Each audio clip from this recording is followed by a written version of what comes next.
시간이 되었으므로 2022년 2월 9일 수요일 아침 예배를 시작하겠습니다. 다 같이 사도신경으로 우리의 신앙을 고백하겠습니다. 전능하사 천지를 만드신 하나님 아버지를 내가 믿사오며 그 외아들 우리 주 예수 그리스도를 믿사오니 이는 성령으로 잉태하사 동정녀 마리아에게 나시고 본디오 빌라도에게 고난을 받으사 십자가에 못 박혀 죽으시고 장사한 지 사흘 만에 죽은 자 가운데에서 다시 살아나시며 하늘에 오르사 전능하신 하나님 우편에 앉아 계시다가 저리로서 산 자와 죽은 자를 심판하러 오시니이다. 성령을 믿사오며 거룩한 공예와 성도가 서로 교통하는 것과 죄를 사여 주시는 것과 몸이 다시 사는 것과 영원히 사는 것을 믿사옵나이다. 아멘. 거룩하시고 자비로우신 하나님 아버지, 하나님의 크신 사랑을 진심으로 감사드립니다. 오늘도 우리에게 새로운 하루를 허락하셔서 예배로 하루를 열 수 있도록 도와주신 은혜에 감사합니다. 하나님, 오늘도 하나님과 동행하는 성령 하나님과 동행하는 삶을 살기를 소원합니다. 그리하여서 하나님을 기쁘시게 하는 삶을 살기를 소원합니다. 오늘도 그 어떤 장애물이 있을지라도 하나님께로 돌아가는 길을 찾기를 소원합니다. 하나님의 품속을 안식처로 삼게 하여 주시고 사랑으로 포용하고 사랑으로 인내할 수 있도록 도와주시옵소서. 하나님을 향한 우리의 사랑이 한결같이 유지될 수 있도록 도와주시고 심령이 가난한 자가 되어서 더욱더 하나님을 의지할 수 있도록 우리의 심령을 붙잡아 주시옵소서. 거룩하시고 자비로우신 하나님 아버지, 이 나라와 민족을 위해 기도합니다. 함께 하시고 역사하시사 코로나로 인하여서 매우 힘들어하는 이 민족을, 아니 온 인류를 굽어 살펴주시사 말씀 안에서 회복될 수 있도록 하시고 이 무서운 재앙에서부터 잘 극복하고 견뎌나갈 수 있도록 은혜를 나리어 주시옵소서. 모든 생사화복이 하나님께 달려있음을 믿고 의지하여 더욱더 하나님께 자복하여 회개하고 하나님께 간청하는 인류가 될 수 있도록 하시고 그리스도인 될 수 있도록 도와주시옵소서. 이 환난 날에 우리를 지켜주시고 눈동자처럼 보호하여 주시사 넘어지거나 쓰러질 때마다 우리가 다시 말씀을 붙잡고 일어설 수 있도록 붙잡아 주시옵소서. 이 대한민국이 소돔과 고모라의 전체를 밟지 아니하도록 하시고 믿음의 공화국이 될 수 있도록 붙잡아 주시옵소서. 지금도 여러 가지 면에서 힘들어하는 사회적인 약자들에게 특히 함께 하시사 저들에게 희망을 주시고 용기를 허락하셔서 다시금 하나님 말씀 안에서 소생할 수 있도록 은혜를 나리어 주시옵소서. 우리 성석교회 교회 공동체가 말씀 안에서 열매 맺을 수 있도록 하시고 서로의 짐을 함께 지고 나아갈 때에 하나님께서 예비하신 많은 복들을 다 누릴 수 있도록 은총 내려 주시옵소서. 심신이 연약한 우리의 형제와 자매들에게 특히 함께하여 주시옵소서.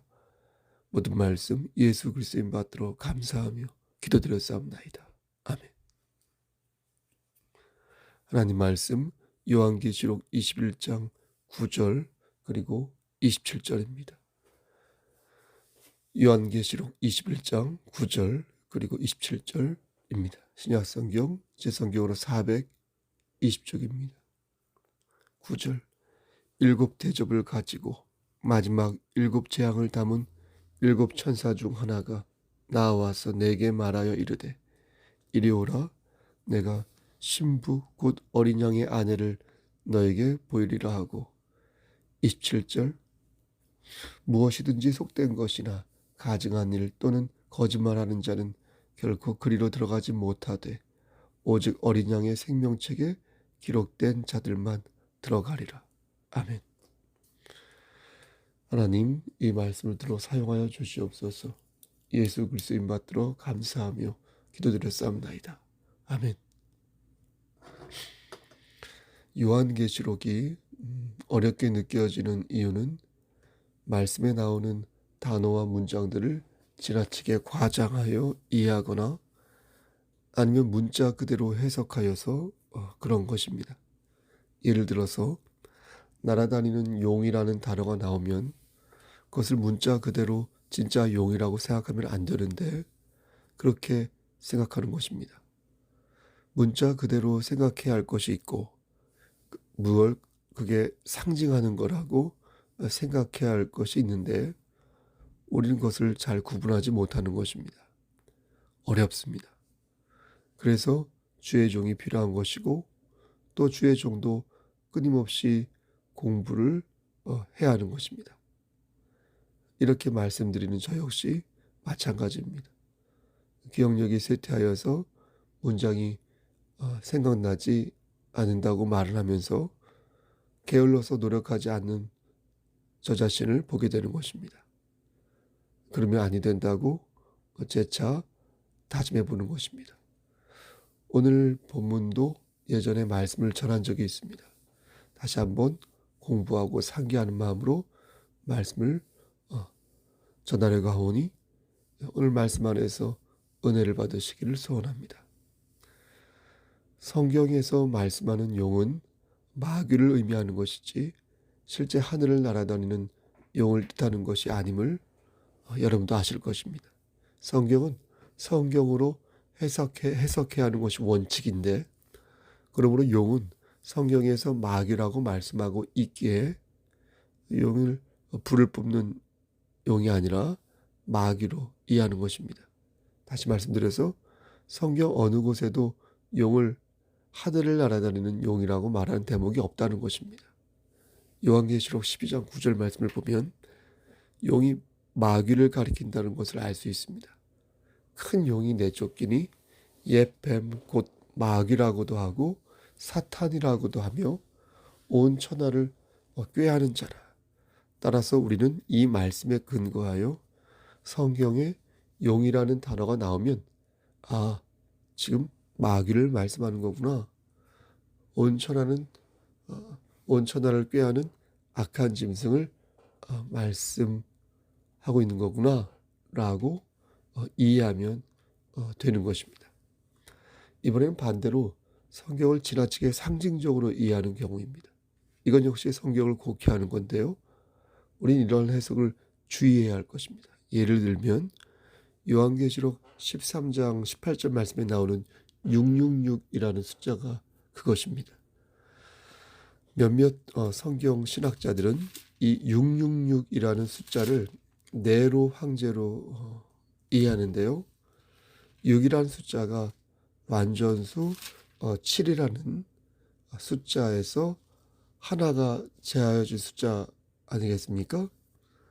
그렇기에 666 이렇게 불완전한 숫자를 3번이나 사용했다는 것은 상당히 부정적인 내용을 담고 있는 것이다 라고 보는 것입니다. 그렇죠? 18절 말씀 제가 읽어보면 지혜가 여기 있으니 총명하는 자는 그 짐승의 수를 세어보라. 그것은 사람의 수니 그의 수는 666이니라. 그렇죠? 그러면서 헬라어를 숫자로 병합할 때 666의 숫자가 네로의 이름과 일치되기 때문에 666은 로마의 네로 황제를 가리킨다. 이렇게 말하는 것을 봅니다. 하지만 이러한 주장은 신학적인 견해 중에 하나일 뿐 정답이라고 말할 수는 없을 것입니다. 하나님 말씀이 완전한 것이지 하나님 말씀을 해석한 신학자들의 견해가 완전한 것은 당연히 아니라는 것입니다. 신학적 견해는 신학적 견해일 뿐 우리는 마음의 어떤 여지를 가지고 이런 식의 해석을 이해할 필요가 있습니다. 중요한 것은 우리에게 주신 하나님의 은혜와 사랑입니다. 나머지 것은 참고하면 되는 거지 그것에 대해 몰두하여 지나친 어떤 창념에 빠지면 아니 되는 것입니다. 하나님의 은혜와 사랑이 없는 신학적 견해는 의미가 없으며, 따라서 우리는 진리 되시는 예수 그리스도의 은혜 안에서 신학적 견해를 이해하면 되는 것입니다. 예수 그리스도의 은혜보다 신학적 견해를 더 중요하게 생각하는 사람이 있는데요. 그런 사람은 하나님의 말씀을 올바르게 이해하는 사람이 아니며, 그런 사람은 주객이 전도된 신앙생활을 하여 마귀가 쳐놓은 올가미에 걸려들 확률이 매우 높습니다. 다시 한번 말씀드리지만 그 어떤 신학적인 견해도 하나님의 사랑이신 예수 그리스도의 진리를 훼손할 수 없으며, 다만 그러한 견해를 참고하시라는 것을 저는 여러분들에게 권면하는 것입니다. 666이라는 이 숫자에 대해 좀 더 말씀드리겠습니다. 6이란 숫자가 불완전한 숫자인 것은 맞지만, 그렇다고 오늘날까지 그것을 적용하여 6이란 숫자를 불결하게 또 혹은 불완전하게 보는 것은 아니라고 생각합니다. 교회가 그런 것을 조장하여 6이라는 숫자가 적그리스도의 숫자이므로 마치 미신을 대하듯 6이라는 숫자를 대하는 것은 건강하지 못한 자세인 것입니다. 따라서 누가 666 가지고 뭐라고 그러거든 그냥 신학적 견해의 하나라고 생각하시고 한 귀로 흘려버리셔도 되겠습니다. 이런 논쟁은 신앙에 크게 도움이 되지 않으니 괜히 이런 거 가지고 지적 만용을 부리거나 성도끼리 시비를 걸지 마시라. 그리고 이단에게 또한 현혹되지 마시라. 당부드리고 싶습니다. 쓸데없는 거에 에너지를 쏟지 마시고 예수 그리스도에 집중하는 여러분이 되셨으면 좋겠습니다. 요한계시록을 읽을 때는 다음과 같은 준칙을 가지고 있어야 합니다. 앞에서 말씀드린 것처럼 첫째, 성경을 근거로 성경을 이해해야 한다.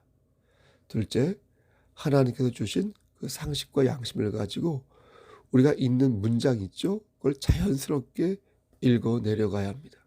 사도 요한은 바다에서 온 짐승과 땅에서 온 짐승의 출현을 말씀하면서 교회가 이들의 공격에 굴하지 말고 끝까지 인내하여 싸움에서 패하지 말아야 할 것이라고 당부합니다. 만약 이들에게 패할 경우 그의 오른손과 이마에 짐승의 표를 받게 될 것인데, 그러므로 그리스도인은 인내심을 가지고 그들의 공격을 견디어내라. 이렇게 말씀합니다. 예전에 여러분 기억하실 겁니다. 오른손이나 이마에 표를 받는 것을 바코드로 이해하여서 일률적으로 바코드 제품을 거부한 그런 적이 있었습니다. 지금 생각하면 좀 우습죠. 근데 그때는 정말로 적지 않은 많은 그리스도인들이 이 바코드를 실제 경계하고 두려워했습니다. 이거야말로 성경을 문자적으로 이해하여서 그것이 담고 있는 의미를 생각하지 않고 기계적으로 말씀을 이해한 대표적 사례라 하겠습니다. 그러니까 오른손이나 이마에 표를 받지 말라는 말씀은 상징적으로 이해할 말씀인 것이지 문자적으로 이해할 말씀이 아니라는 것입니다. 그래서 몸에 바코드를 만들면 짐승의 수화가 될 수 있으니 바코드가 달린 물건은 사용하면 안 된다 이렇게 말하는 것은 잘못된 사고예요.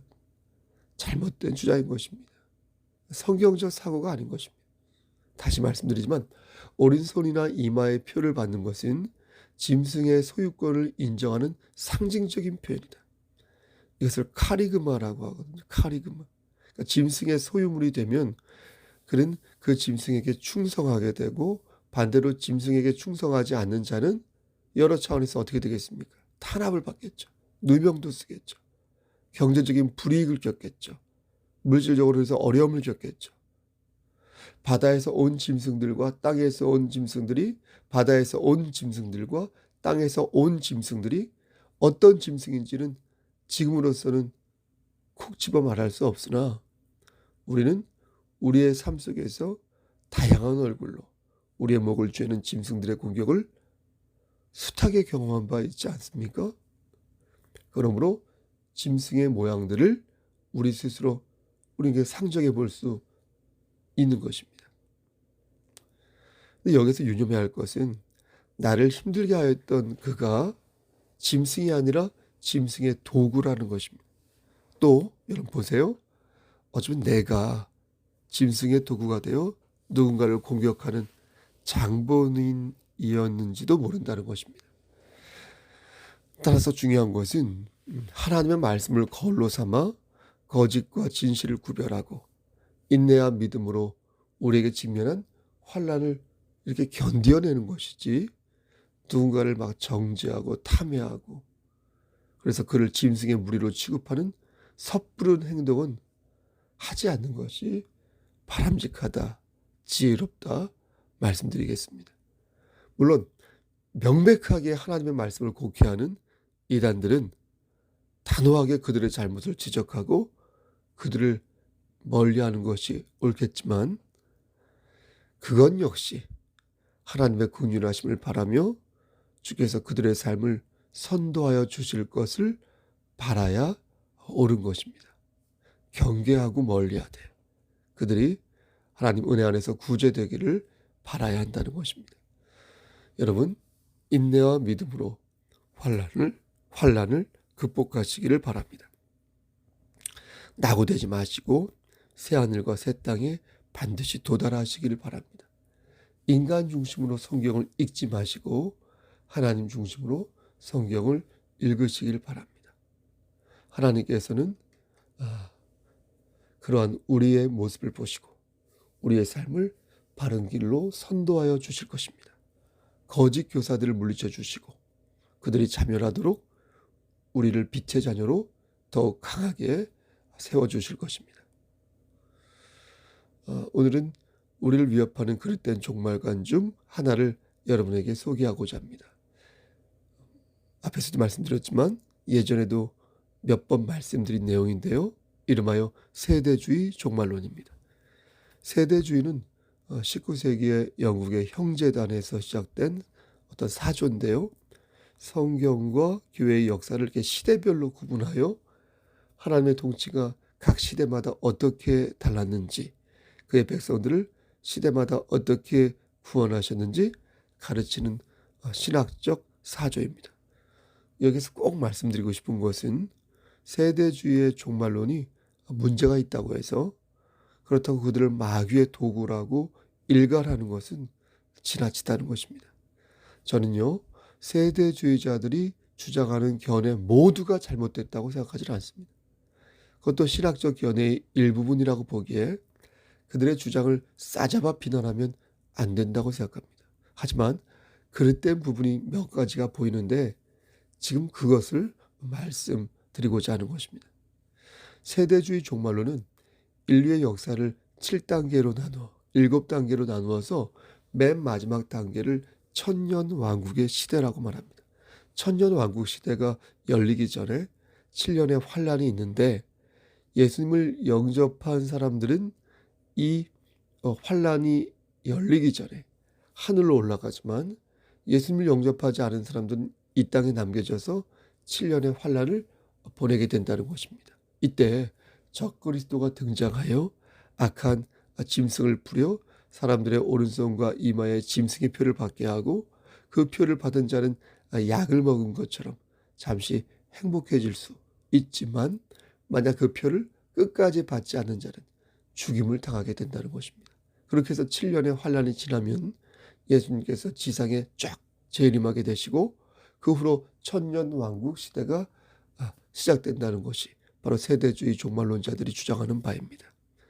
그러니까 이 이론에 따르면 교회는 환란을 겪지 않게 됩니다. 왜냐하면 예수님을 영접한 사람들은 7년 환란이 오기 전에 어때요? 모두 하늘로 쫙 올라가기 때문에. 그래서 유대인들과 예수님을 영접하지 않은 사람들만 이 땅에 남아서 환란을 겪기 때문에 결과적으로 교회는 환란을 겪지 않는 것입니다. 그렇죠? 언뜻 생각하면 이러한 주장이 심리적으로 어떻습니까? 편안하죠. 왜요? 그리스도인들이 털끝 하나 상하지 않은 상태에서 천국에 갈 수 있기 때문에. 여러분 얼마나 근사하고 다양한 일입니까? 하지만 이러한 생각을 하는 순간 교회는 안일함에 빠지게 됩니다. 교회가 고통을 겪지 않을 거라는 생각을 하면 교회는 흐리멍텅하고 안일한 자세를 취할 확률이 높습니다. 이게 시한부 종말론이 갖는 폐단이자 세대주의 종말론이 갖는 문제 중 하나인 것입니다. 이번엔 다른 이단 종파에서 말하는 잘못된 가르침을 설명해 보겠습니다. 요한계시록 21장 9절 말씀을 보면 7 천사 중에서 한 천사가 나와 말을 하는 장면이 나옵니다. 그런데 말을 하는 패턴이 요한계시록 17장 1절 말씀과 매우 비슷합니다. 그러니까 21장에 나오는 천사는 17장 1절에 나오는 천사와 동일한 인물인 것입니다. 17장 1절을 보면 한 천사가 이렇게 나와서 음탕한 여자를 소개하면서 이 여자가 땅에 속하여 심판을 받게 될 것이다, 이렇게 말합니다. 그런데 21장 9절 말씀을 보면 앞부분은 똑같은데 뒷부분이 다른 것을 봅니다. 네?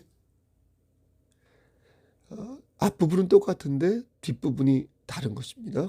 그러니까 17장 1절과 다르게 천사가 누구를 이렇게 소개를 하는데 어떻게 소개하냐면 내가 신부 곧 어린 양의 아내를 내게 보이리라 하고 이렇게 소개합니다.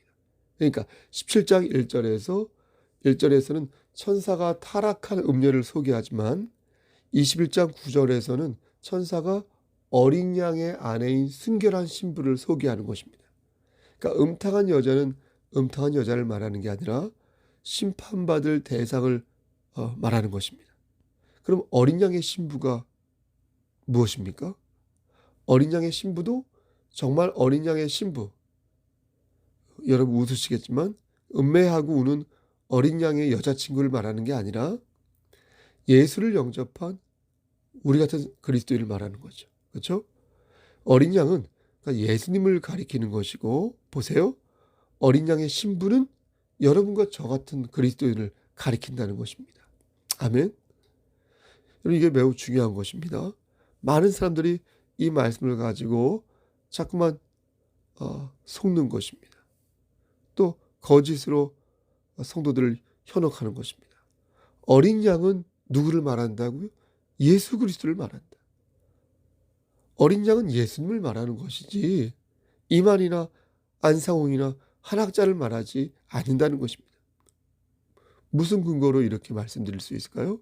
성경을 근거로. 성경 구석구석에 어린 양이 예수 그리스도를 가리키고 있기에 그렇게 말씀드릴 수 있는 겁니다. 특히 요한계시록 5장 6절 말씀을 보면 내가 또 보니 보좌와 네 생물과 장로들 사이에 한 어린 양이 서 있는데 일찍이 죽임을 당한 것 같더라.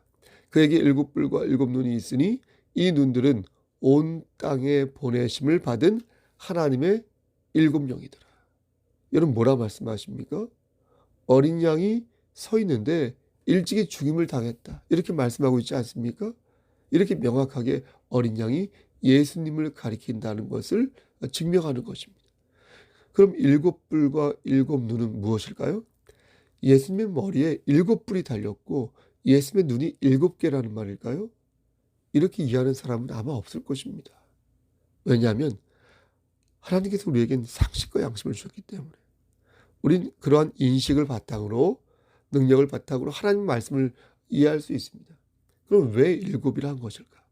이것은 앞에서 말씀드린 것처럼 완전 숫자인 7을 강조한 것입니다.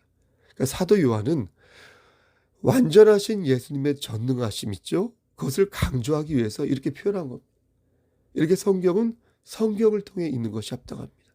하나님께서 주신 상식을 가지고 예수 그리스도 중심으로 성경을 읽을 때 우리는 하나님의 말씀을 최대한 정확하게 이해할 수가 있는 것입니다. 완벽하게 이해할 수는 없어요. 최대한. 하나님께서 우리에게 주신 완벽한 선물은 예수 그리스도의 사랑이며 그분을 바라보는 완벽한 이해 또한 하나님의 은혜에 달려 있기 때문에 그런 것입니다. 오늘 본문에 나오는 신부라는 단어 있죠? 이 신부라는 단어도 마찬가지입니다. 신부라는 단어는 하나님의 백성을 가리킬 때 사용하는 단어입니다. 이사야 54장 6절 말씀을 보면 하나님의 백성을 아내라고 표현하고 있거든요. 또 마태복음 25장 말씀을 보면 우리가 잘 아는 신랑을 기다리는 열 처녀 비유가 있습니다. 그러므로 아내, 다시 말해서 신부는 우리 같은 하나님의 백성을 가리키는 것입니다. 특정 인물을 말하는 게 아니에요. 성목사를 말하는 게 아니에요. 특정. 예? 저를 포함한, 여러분과 저를 포함한 하나님의 자녀들이 바로 어린 양의 신부인 것입니다. 정리하면 이렇습니다. 성경에서 말씀하는 어린 양은 예수 그리스도를 말하는 것이고, 성경에서 말씀하는 어린 양의 신부는 하나님의 백성을 가리키는 것입니다. 그러므로 이 말씀을 왜곡하여 자신을 신격화하는 데 혈안이 되어 있는 이단을 우리는 경계해야 할 것이고, 그들의 거짓 가르침에 현혹되어 하나님께서 세워주신 이 교회와 여러분의 가정과 여러분의 직장을 훼손하는 일을 범해서는 아니 되겠습니다. 하나님의 교회라는 이단 종파를 조심하십시오. 명백합니다. 그들의 잘못은. 그들이 이렇게 말합니다. 하나님의 아버지면 하나님에게도 아내가 있을 거 아니냐. 하나님의 어머니가 있어야 될 거 아니냐. 자신을 예수 그리스도의 반열 위에 세워놓고 자신의 아내를 신격화하는 것을 보면서 참 못났다. 진리를 회방하는 악한 짐승의 단면을 그들의 모습에서 보게 되는 것입니다. 저는 강설할 때 여러분들이 그리스도인이요 성도라는 사실을 염두에 두며 강설합니다. 그리스도인이 지녀야 할 가장 중요한 가치는 예수 그리스도입니다. 우린 예수 안에서 시작을 말하고 예수 안에서 종말을 말해야 합니다. 모든 일을 예수 안에서 계획하고 예수 안에서 끝내야 합니다. 하나님 말씀 외에 영원한 것은 없습니다. 모든 지식과 모든 사랑과 모든 명예와 모든 물질은 우리 앞에서 한순간에 사라지게 될 것입니다. 교회도 사라질 것이고 가정도 사라질 것이고 직장도 사라질 것이고 결국에는 내 몸도 내 눈앞에서 사라지게 될 것입니다. 그러므로 우리가 붙잡아야 할 것은 오직 예수 그리스도 한 분, 하나님의 은혜이신 예수님 한 분 외에는 없다는 사실을 기억하시기를 바랍니다. 사랑하는 송석교회 성도 여러분, 경천도의 목사님들, 사도 요한의 마음으로 권면합니다. 우린 누구입니까?